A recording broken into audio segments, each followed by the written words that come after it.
ReSET is focusing very much on young people's relationships with each other and with their family and with their teachers, actually. The key relationships in their lives are really major drivers of both what can make young people feel good about themselves and give them resilience, but also can be the source of a lot of stress and struggle and loneliness and things like that. The evidence base we're looking at today is about when information and techniques are taught to a whole class, regardless of need, so that's universal, versus targeted, which is where you identify people who might want or need it and give the information to that smaller group.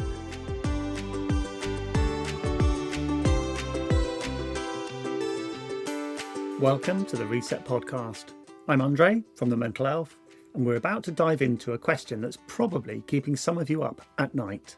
How on earth are schools supposed to support young people's mental health? You can't scroll through education news without seeing another article about the teen mental health crisis. Schools are being asked to do more, but with what? Universal assemblies for everyone? Targeted groups for some? And if you choose targeted, how do you avoid making kids feel like they've been picked out? The ReSET project, led by researchers at UCL and Cambridge, actually tested this stuff properly. And over this 4-part podcast series, we're going to dig into what they found, what worked, what didn't, and most importantly, what you can actually do about it in your school.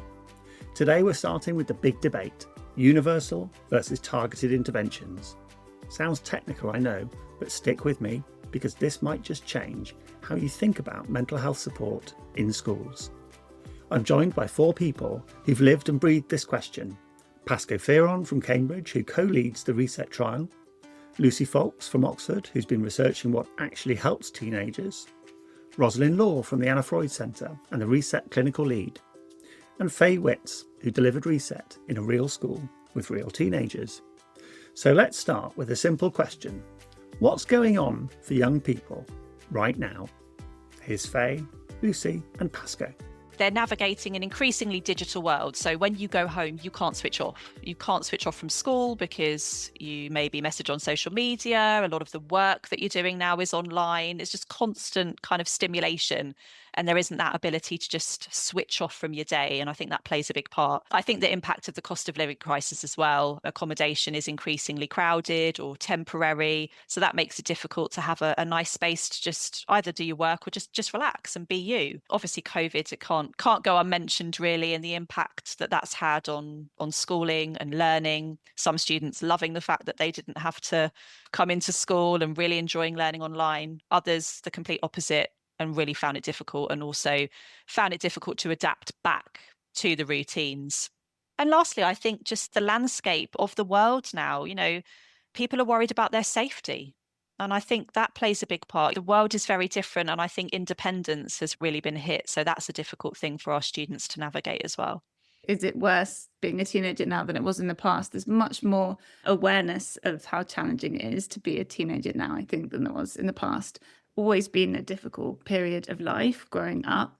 There's a lot of parallels between people in their 30s, 40s, 50s and older now, reflecting back on their teenage years. They were struggles about social relationships and struggles about fitting in. But for each generation, there are unique challenges, particularly technological challenges and changes, and how we worry about how that might be affecting young people. So I don't think people in the past had it easy, but I think, there's a specific type of difficult adolescence at the moment. So it's a bit of both. That doesn't mean we should be despairing or assume that they're all unwell. They're not, and that's really important. But definitely it's not easy being a teenager. That's in a way where ReSET is coming in, because it's focusing very much on young people's relationships with each other and with their family and with their teachers, actually. The key relationships in their lives are really major drivers of both what can make young people feel good about themselves and give them resilience, but also can be the source of a lot of stress and struggle and loneliness and things like that.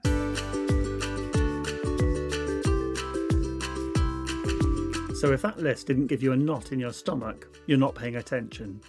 The always-on digital world, overcrowded housing, the COVID hangover, and just generally feeling less safe and independent than previous generations. Here's a question for you. When you think about the year 9s in your school, how many of those challenges would you tick off for them? All of them? Some? The case for doing something is pretty clear. The question is, what? Do you try to help everyone, or focus your limited time and budget on the students who need it most? Let's break down what those options actually mean. Here's Pasco again. The classic example of like a universal intervention, just to go out of the mental health world for a second, is something like putting fluoride in the water, right? So that's something that is in everything and everybody gets it. And the assumption is that, not necessarily everybody will benefit, but a lot of people will potentially benefit. And the thinking is, if you can reach the whole population, then you can prevent disease or in our case, sort of difficulties with mental health before it ever kind of gets started. So in the mental health case, there's such a compelling reason in theory to do this because, well, there's the moral case for supporting people who are really distressed. Second, there's all of the kind of knock-on consequences for school, for family, for your future, etc., that can be really heavily impacted by severe mental health conditions. So the logic is really clear why you should do it. For mental health universal prevention, that's on the whole, well, at least for young people, tends to be whole school kind of interventions. So that might be, universal lessons in mental health awareness, for example, or it might be things like anti-bullying programs. A targeted intervention is where it's not going to everybody. You're trying to identify people who are, I suppose, more likely to go on to have mental health difficulties or are already experiencing some level of mental health difficulty, and you're wanting to prevent that from getting worse. And obviously the value there tends to be cheaper because you're not having to reach the whole population. But there are other advantages too, building something that speaks very clearly to most of the young people that you're working with. So targeted interventions identify a subgroup who you think are most likely to benefit from support, whereas a universal is throwing it out to everybody. When I think of universal, at least, I'm thinking about things that are taught in a class to everyone, regardless of need. Sometimes this gets a bit muddled when we're talking about this because there are whole school approaches like training staff on anti-bullying or having anti-bullying policies that everyone follows, which is sort of universal in that it's for everyone. But I think specifically the evidence base we're looking at today is about when information and techniques are taught to a whole class, regardless of need. So that's universal versus targeted, which is where you identify people who might want or need it and give the information to that smaller group. For me and my role, it's more targeted, but we absolutely do have lots of universal initiatives going on. So for instance, it's anti-bullying week this week. So I'm leading that with a group of students and we're doing assemblies and activities during the week. And we will then obviously tie that in with tutor time, reflections, assemblies. So we're making sure that message gets kind of threaded throughout the week. But in terms of targeted interventions, we work a lot with other agencies as much as we can, because it's absolutely fantastic, some of the stuff that's on offer with local charities. So charities like Mind will come in and deliver some workshops. Our local football community trust will come in and deliver some mentoring work. We deliver our own mentoring, and that might be one-to-one or it might be groups that we've identified as needing some particular supports. And then we have a counselling service who come into school as well. So it takes time to put these things in place, but it's absolutely vital, and we try and cover as many different groups as we possibly can.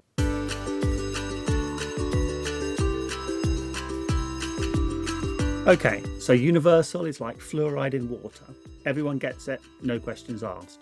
Mental health lessons for the whole class, anti-bullying assemblies, that sort of thing. Sounds fair, right? Targeted, or indicated if you want to use the proper term, is where you identify specific students who might benefit and give them something more intensive, more focused, potentially more powerful. But here's the uncomfortable bit. Somebody has to decide who gets picked. Now, if you're sitting there thinking, yeah, but doesn't picking kids out single them out? Good question. We'll get to that. First though, forget the theory for a minute. What does this actually look like in schools? Here's Ros. Protecting the young people in the schools and looking out for benefit is going to be very, very high on the agenda. And I think there's probably a mix if you go to different schools. There isn't a universal package that you could see replicated in different schools. Sometimes when you've got this vast array of options potentially coming at you, some of the temptation is to take what might be on offer when the need is great. And so sometimes that evaluation isn't always there ahead of time. Sometimes it's running in parallel, as it did really with ReSET. Sometimes it's a little bit after the fact. So I think they're probably quite a mixed picture around that. I think schools that I've worked in have always been very open to the targeted interventions, obviously running alongside the universal interventions, which are very important because, there are students for various different reasons that just need that extra support. And so as long as you're targeting the students that need that and that you can evidence that in some way, I find that there is a lot of support, because we know that obviously in smaller groups, the outcomes are likely to be more significant because students have that opportunity to express themselves in a smaller setting. They're getting that more individual support and perhaps feel more confident to share more of their deeper feelings than they would do in a class of 30. I think there are lots of reasons why people are attracted to the idea of this kind of support being offered in schools. There are a couple of really big advantages. One of them is just the obvious thing that's, this is like a really significant part of where they spend their time and their lives. So bringing support to the environment where they mostly are is a bit of a no-brainer. It reduces a lot of the barriers to accessing support. So a lot of young people won't feel great about going to some forbidding looking, mental health hospital or clinic or whatever. Whereas something that's there and present and is connected to a place where they generally feel connected to, like their school, addresses a lot of those needs as well. Yeah, and I think it's valid when teachers say they're worried about that and don't feel comfortable teaching this material, because it's, they're not clinicians and they're experts in something else, and it's, it's another pressure to add to them. So that is the counter argument, I suppose.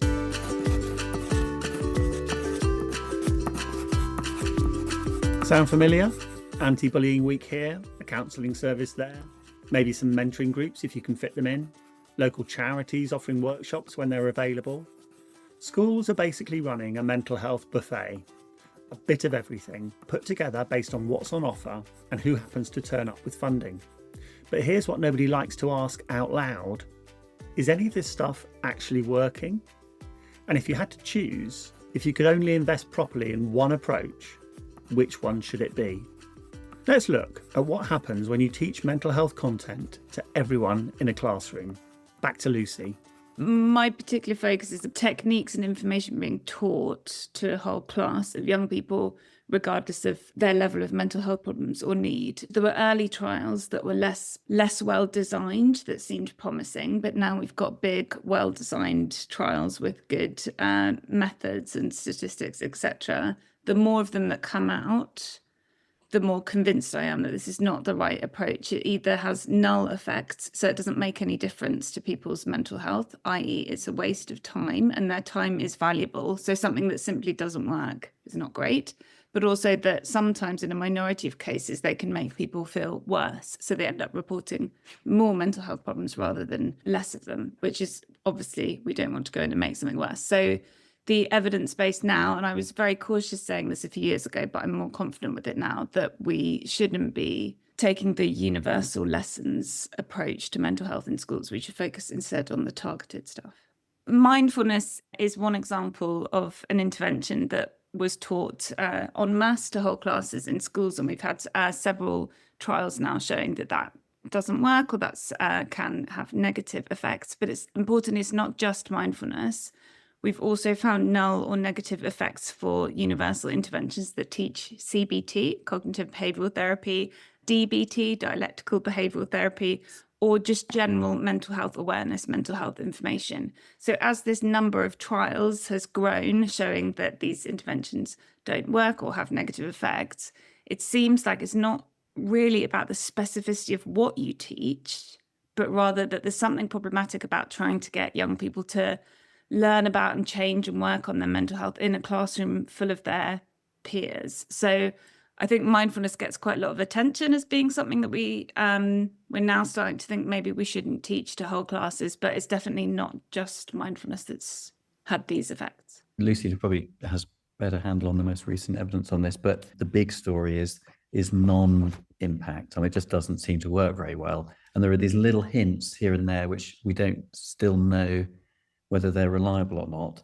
that there could even be harms, but we have to take harm seriously. We did a scope and review of CBT and mindfulness-based trials, so both universal and targeted. And when we looked just at the high-quality trials, a third of them found at least one negative effect. And generally, those negative effects were found in the context of null effects. So when you did find a negative effect, it was in the context of things just not working. So I do think it's useful to put a specific number on it. It is a minority of trials, but it's a third. And so I think we can be confident that it's not just a fluke that this happened. I don't know the literature so well that I could say, but usually these are not on the primary outcomes. So they might be on one of, say, 10, 12 different secondary outcomes, which makes it a little bit harder to interpret because these can happen by chance.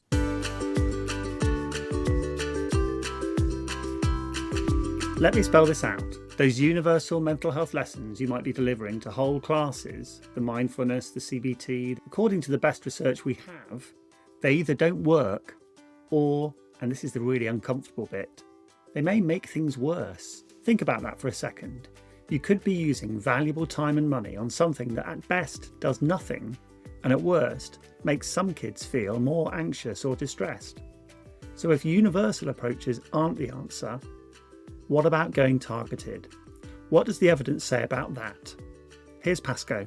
It doesn't seem to be easy to make universal approaches work, and they can be very costly unless they're extremely light touch, which is probably part of their problem as well. Targeted approaches means that you can kind of concentrate your energy on the people who are probably likely to benefit, and you can concentrate more skillful practitioners, concentrate more resources and do a better job and make it more extensive and those sorts of things. So there's lots of advantages for a targeted prevention approach. And that was really why in ReSET we were actually very influenced also by the work that Lucy's been doing. And, we felt that it, increasingly doesn't seem like the right way to go, to focus primarily on universal prevention when you're trying to improve mental health outcomes, and indicator prevention looks like a much better bet.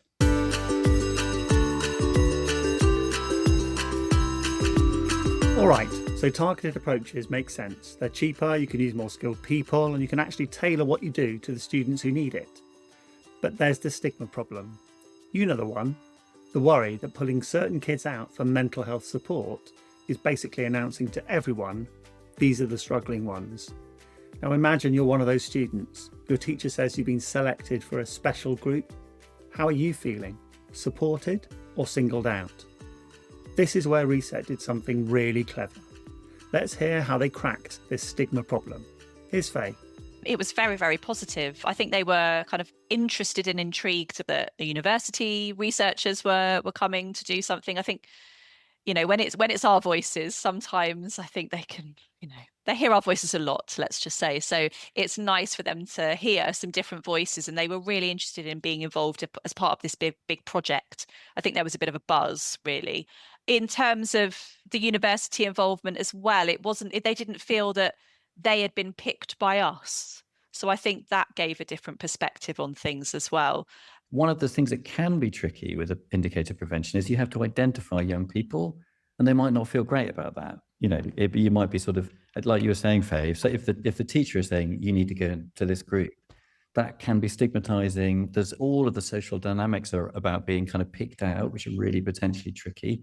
So that's one of the big challenges with doing indicator prevention well. And I think one of the things I'm really proud of what we managed to do with people like Faye and Roslyn and the whole team was to find a way of constructing this so that it was really positive and there was a really good atmosphere around it, and it wasn't sort of weighted with heavy themes around mental health. It was very strengths focused, building your skills and feeling good about your life. And even the process of identification was done in a way that we need to bottle somehow, because I don't think young people did find it stigmatizing at all, and actually they found the whole process helpful. But that to me is really crucial, and it's definitely possible to get that wrong. Right the way through, that process of selection was one where the young people sort of repeatedly were opting in.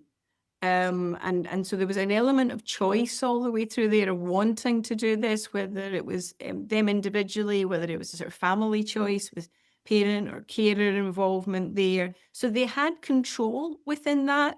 But I think in addition to that, we were really careful about the way we used language and the way we described what we were doing. So there was both in the content of the intervention itself, we tried to use language that was absolutely non-stigmatizing, but didn't really have mental health at its heart. It was a lot about thinking about kind of brain training. One of the things I think that we came across very strongly is that young people recognized themselves in what we were talking about. And so the motivation came from them to sort of lean in and lean towards something that they could see. Yeah, I'm getting that. I've got that experience. That's sometimes difficult for me.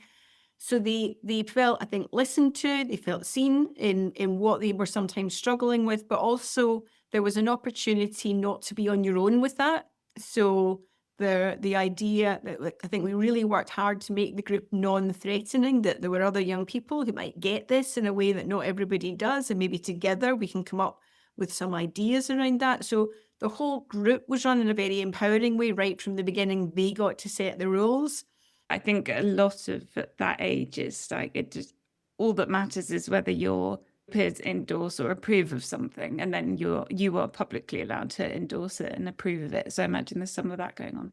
It was, and I think Lucy's right that there was the character of each of the groups. So I had the good fortune to be able to oversee all of the different groups, and they were quite different in their makeup. Sometimes you'd have a mix of kind of quirky kids and the cool kids, and they might be making up one group. Other groups, you might have more neurodivergent young people in there. And that group was really beautiful to listen to because of the makeup of that group, they were a majority rather than a minority in that setting. And that really set a really inclusive, lovely tone to that group. And for other groups, it was a bit more mixed. There might be some people who were really quite motivated and others not so much. So it was quite variable there, but there was this sort of collective invitation to not be left on your own with sort of difficulties or challenges that resonated. And particularly, we made sure that we always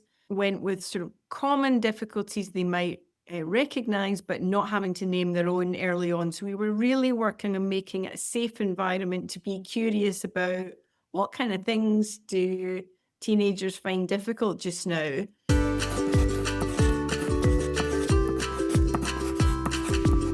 So here's the magic formula: choice, positive language, and peer power. Not you've been selected because you're struggling, more like, would you be interested in some brain training skills? And then putting the cool kids in the same groups as the quirky kids and the neurodivergent kids, so everyone feels less alone. Think about your school for a minute. How do you currently talk about mental health support? Is it framed as fixing problems or building skills? And when you group students, are you accidentally creating the troubled kids group? Small shifts in language and approach can make a massive difference to how young people experience these interventions. I asked our expert speakers to finish by offering some words of advice for schools. Here's what they all said. Make sure you know exactly what the intervention is and who is going to benefit most from that. So using people that know the students well, if it's not you specifically, using other staff like heads of year, form tutors, to really make sure that you've got the right group in the first place. That the fun of ReSET was that obviously we had no involvement in picking students, but I think in general, I would always say, try and make sure that your group dynamic is correct and you're targeting the right need for the program that you're implementing.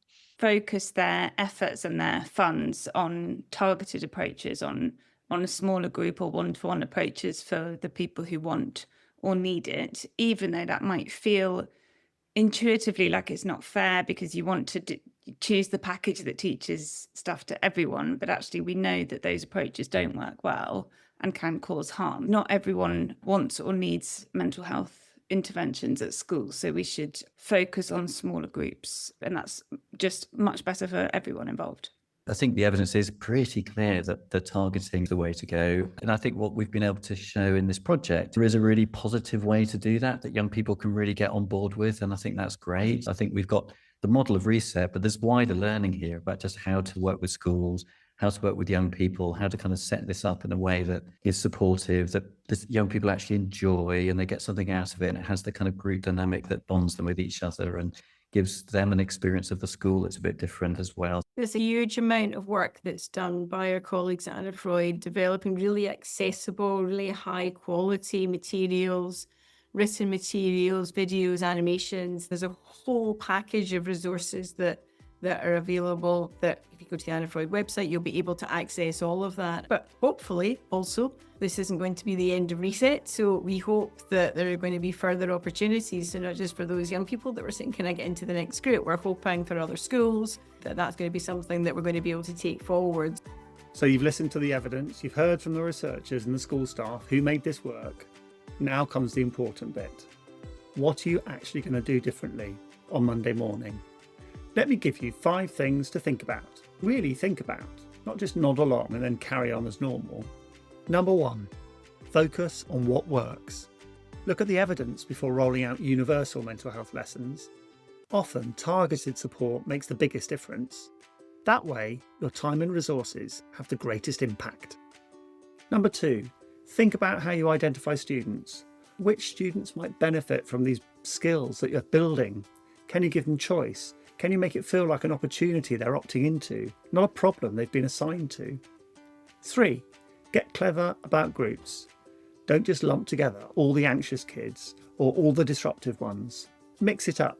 Sometimes putting the popular kids alongside the outliers creates the exact kind of space, inclusive space, where everyone can be honest. Who would you put in a group together? Number 4, language matters more than you think. Brain training, building skills, we strategies, these phrases work because they're empowering, not pathologizing. What language are you currently using? Would you want to be talked about in that way? And finally, number 5, find evidence-based approaches and stick with them. There's a lot of snake oil out there.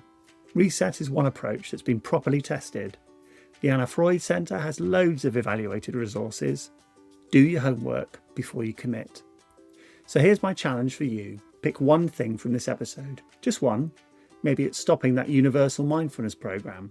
Maybe it's changing how you talk about mentoring groups. Maybe it's rethinking who you'd put in the next support group you run. Write it down, share it with your colleagues. Actually do it.